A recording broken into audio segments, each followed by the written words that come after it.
Você não se apaixonou pelo que ela é de verdade, mas sim pela versão dela que você criou na sua cabeça. Com essa frase em mente, surge uma pergunta: será que os flamenguistas se apaixonaram por uma versão do De La Cruz que não existe? Essa semana surgiu uma discussão nas redes sociais sobre o que de fato representa o De La Cruz dentro do Flamengo. Por quê? Após o jogo do Flamengo contra o Deportivo Táchira, lá na Venezuela, começou-se uma discussão do porquê o De La Cruz não entrega aquilo que ele entregava lá no River Plate, aqui no Flamengo. E quando a gente começa a analisar as justificativas dos flamenguistas e das outras pessoas que estavam conversando sobre esse tema ao longo da semana, a discussão era, cara, Gerson não jogou, Arrascaeta não jogou, quem deveria ser o cara do meio de campo deveria ser o De La Cruz. E ele fez aquele mesmo trabalho que ele faz, de recomposição, de transição rápida, de perde e pressiona. Ele faz isso muito bem. Mas alguns torcedores esperam ver do De La Cruz algo como se ele fosse o seguinte: na ausência de Gerson e Arrascaeta, o cérebro pensante do Flamengo vai ser o De La Cruz. Quando a gente começa a analisar que, de fato, ele não faz esse trabalho, surge aquela pergunta: será que o flamenguista se apaixonou por uma versão do De La Cruz que criaram na cabeça? Porque é algo muito simples. Sabe quando você namora com aquela pessoa e você cria uma versão dela que não existe em sua cabeça? Você simplesmente se apaixonou por alguém que não existe. Você se apaixonou pela versão que você criou na sua cabeça.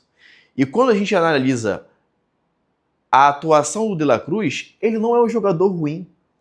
Ele não é um jogador que fica abaixo, em questão de qualidade, dos outros jogadores do elenco do Flamengo. Eu gosto de ir no Maracanã, vou sempre que posso, sempre que lembro de ir no Maracanã eu vou. E o De La Cruz, quando eu estou lá no Maracanã, é um jogador que você percebe que ele é polivalente. Ele está lá na defesa para poder fazer recomposição. Às vezes, começa aquela toqueira na defesa, Léo Ortiz, Léo Pereira, Rossi, Wesley. Aí, quando é o Alexandre ou o Ayrton Lucas, começa aquela toqueira que dá aquele desespero, dá aquele suadouro no torcedor. Ele é o primeiro a chegar ali e jogar aquela bola para frente, em driblar 2, 3 e fazer o passe mais agudo para poder chegar no ataque. Transição rápida, ele é muito bom de transição rápida. Ele consegue acelerar muito o jogo. E é um cara que consegue, assim, levar o jogo do Flamengo, da defesa para o ataque, com muito dinamismo. Não é burocrático. Sendo que, com a atuação que ele teve lá na Venezuela, que não foi uma atuação ruim, tá? Ele fez o trabalho dele. Um jogo que estamos acostumados a ver do De La Cruz já há muito tempo. Começou-se essa discussão. E eu parei para poder analisar e pensar sobre essa situação. E teve um comentário que me chamou a atenção. O cara falou assim, olha, essa versão que os flamenguistas acham que existe do De La Cruz, ele ser um gênio da bola como se fosse o Arrascaeta, de chegar na parte final e fazer gol, e chutar e cruzar, pá, não é a dele. Não é a dele. E eu analisando os números que ele teve no River Plate ao longo dos anos, aqui com os dados e os números que ele teve aqui nos últimos anos, você percebe que ele não é um jogador que participa tanto das ações finais, digo, assistência e gols do River Plate também. Quando você vê aqui, ó, no Flamengo 2024, ele teve 41 jogos, 2 gols e 6 assistências. 2023, pelo River Plate, foram 38 jogos, sendo 7 gols e 3 assistências. E esse foi, talvez ali, o melhor ano dele em questão de números de resultado final, onde a gente analisa apenas gol e assistência. Mas justamente foi o ano ali que ele mais participou, então, dessa parte final do jogo de finalização. E quando você analisa os outros anos que ele teve no River Plate, você percebe que segue essa média. Não passou de 10 gols por temporada, não passou de 10 assistências por temporada. Então, de fato, é aquele jogador que faz um trabalho invisível, que a gente pode dizer, que ele não aparece nas métricas finais de assistência e de gols, mas é um jogador importantíssimo. E quando você tira ele do jogo e você tira ele do time, você perde características que são primordiais para um funcionamento tático dentro de uma partida. Lembro, uns anos atrás, quando eu jogava Cartola, eu sempre escalava Everton Ribeiro. E Everton Ribeiro nunca fazia pontos altos. Era um jogador que eu dava lá 1,35, 2,10, era sempre isso. Mas eu colocava ele porque ele era muito barato. E a minha torcida era, cara, o Everton Ribeiro vai dar uma assistência e vai fazer um gol. Eu vou fazer, acho que era 13 pontos, né? Que é 8 pontos do gol e 5 da assistência. Então eu falei assim, opa, se o Everton Ribeiro fizer um gol e der um passe para gol, eu vou fazer 13 pontos no Cartola. Ele nunca fazia, nunca fazia. Eu falo, por que o Everton Ribeiro é um craque de bola, mas ele não acaba aparecendo nas estatísticas do Cartola, por exemplo, como esse jogador? Porque é aquele jogador que vai dar ali o antes da assistência, é a pré-assistência. Ele vai achar um passe, o jogador que recebeu o passe dele vai criar uma chance de perigo, vai dar um passe para alguém, um cruzamento, e aí sim acontece o gol. Onde a pessoa que recebe a bola dele direto vai ter ali os benefícios, né, de receber aquele passe e de ganhar a assistência. Então, na época do Everton Ribeiro, tinha aquela dobradinha na direita entre Everton Ribeiro e Rodinei. Tocava a bola aqui, ele vinha para cá, recebia aqui, aí depois Everton Ribeiro na diagonal, pegava ali na linha de escanteio já quase, toque para trás do Rodinei, ou cruzamento, chegava alguém, cabeceava ou finalizava. O que significa dizer que ele é um jogador que não aparece nas estatísticas finais do jogo. Digo isso sempre, gols e assistências, né? Porque é a primeira coisa que a gente analisa. A gente olha para o jogador e a gente vai pensar, poxa, quantas assistências esse cara teve? Quantos gols esse cara teve? E acabou que tanto o Everton Ribeiro naquela época, quando estava no Flamengo, quanto o De La Cruz não aparece nessas estatísticas. Mas aproveita e tira ele um ou dois, 3 jogos para você ver a diferença que faz você não ter ele no seu elenco entre os 11. Porque justamente ele traz um dinamismo que para o meio de campo é fundamental. Ele é justamente aquele MLG. Quem já jogou PES antigamente lembra que o MLG era o meia de ligação. Era o cara que ficava entre o meia atacante e o volante. Ficava ali como meia de ligação, só fazendo o trabalho de justamente o cara desarmar aqui, tocar a bola para ele ter um passe de qualidade para poder fazer essa ligação para o meia. Então, de fato, ele como meia de ligação ele é muito bom. Às vezes, o flamenguista pensa que ele vai ser o substituto principal do Arrascaeta. E não é o que acontece. E não é o que acontece nessa situação. Você imaginar o De La Cruz como se fosse o 10 do Flamengo, tendo as características de um 10 clássico, é um erro e foi de fato um jogador que nós flamenguistas criamos em nossas mentes, assim como eu. Porque eu imaginava chegar no Maracanã e ver o De La Cruz fazendo jogadas plásticas com a qualidade que o Arrascaeta tem. E todas as vezes que Arrascaeta e Gerson não joga, o pessoal espera muito do De La Cruz que ele faça esse tipo de trabalho. Mas essa função não é a função natural dele. A única bronca que eu tenho com o De La Cruz é que ele chuta muito bem de fora da área. Tanto que o primeiro gol que ele fez no Flamengo, se eu não me engano, foi contra o Atlético Goianiense ano passado, na primeira rodada do Brasileirão. Foi um golaço que ele fez.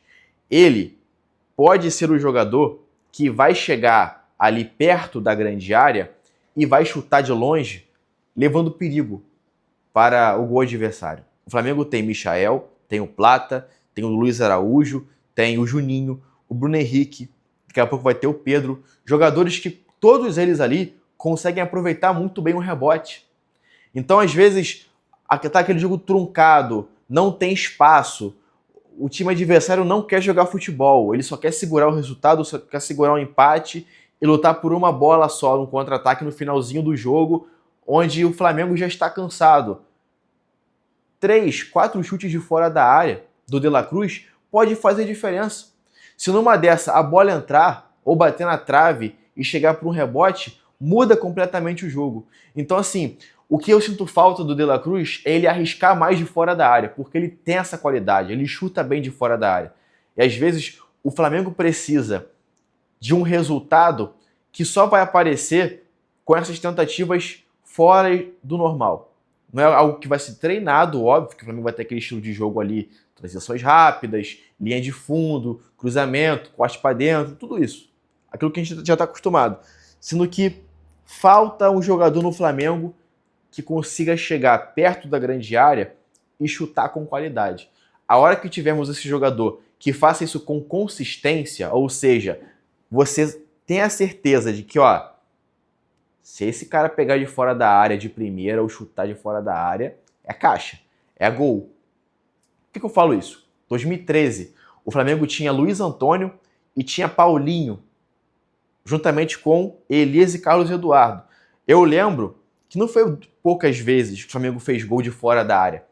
E aquele Flamengo lá brigava por apenas uma bola. O time não tinha essa qualidade toda.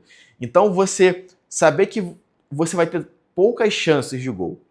E o Flamengo do Felipe Luiz é um Flamengo que cria muita chance de gol, mas é um Flamengo que não tem capricho na finalização, né? Na parte final, tenta demais em volume, vai ter 10, 15, 20 finalizações, mas pode empatar o jogo por 1-1. Ou se o time adversário conseguir fazer um gol e se retrancar, o Flamengo pode perder um jogo, mesmo criando diversas chances de fazer um gol. Então qual que é o racional? A minha única bronca que eu tenho com o Flamengo hoje e com o De La Cruz é que ele é o cara certo para chegar na grande área quando tiver um desafogo, dar um chutão pro gol e fazer 2, 3, 4, 5, 10 gols por temporada assim. Porque ele tem essa capacidade. E são gols que fazem diferença. Porque serão poucos os times no Brasileirão e na Libertadores que vão querer jogar de peito aberto com o Flamengo. Vamos pensar que o Flamengo vai ter 70 jogos esse ano. Desses 70, talvez uns 20 vai ser de igual para igual. Os dois saindo, atacando, aí vai, perde, pressiona. Aquele jogo aberto, que você não sabe o que vai acontecer. Desses 70, uns 20. Mas eu te pergunto, e os outros 50 jogos? Vai ser antijogo, vai ser time brigando por uma bola só, vai ser time retrancado. Você vê o Tátira jogando no 5-4-1, parecia que tinha 500 venezuelanos. Não tinha como passar desses caras. Então, qual que é o ponto que precisa ser analisado nessa situação? Precisa-se de um jogador que tenha a qualidade e a consistência de chutar de fora da área. 3, 4 chutes por jogo. Não vai matar ninguém. Não vai matar ninguém. Ele consegue fazer essa transição rápida. Ele tem baixa estatura e corre muito bem. Corre muito, né? Chega rápido nos lugares. Numa dessa, vamos criar aqui um cenário de jogo. A bola está na defesa. Ele pega essa bola, dá uma esticada, toca pro Luiz Araújo aqui na esquerda, pro Michael, que devolve para ele nas costas do volante. Ele pega essa bola, domina, ajeita e dá uma porrada no gol e acaba fazendo o gol. Olha que maravilha. O Flamengo fez um gol numa jogada que ele criou, que ele participou e que ele finalizou. Ele tem essa qualidade de fazer isso. O que não dá pra gente esperar do De La Cruz é que ele seja o Arrascaeta, que ele seja o Gerson. Ele não é esse cara. Ele não é esse cara. O Gerson é aquele coringa. Você pode colocar ele no gol que ele vai performar bem no gol. O Arrascaeta é aquele 10 clássico, vê o jogo de forma diferente, né? E o De La Cruz é aquele meia de ligação. Lembre sempre disso, ele é meia de ligação. Ele não é primeiro volante, ele é meia de ligação. Ou segundo volante, vai. E vai ser aquele cara que vai fazer transições rápidas. O desafogo. É ele que vai fazer o desafogo. É ele que vai pegar a bola na defesa e vai dar o passe para o Arrascaeta. O que a gente não pode esperar é que ele seja o Arrascaeta. Qual que é a sua opinião sobre o De La Cruz? Será que eu falei besteira? Será que o Flamengo e o flamenguista se apaixonou por uma versão do De La Cruz que não existe? Comenta aqui embaixo nesse vídeo, que assim que você comentar, eu irei te responder, tá bom? Se você não é inscrito nesse canal, se inscreve, porque aqui a gente fala de futebol com muita honestidade, com muito cuidado e com muito respeito. Eu vou falar de outros clubes do Rio de Janeiro também e vai ser de uma forma que não é clubista, tá bom? Fico por aqui, aquele abraço e tchau.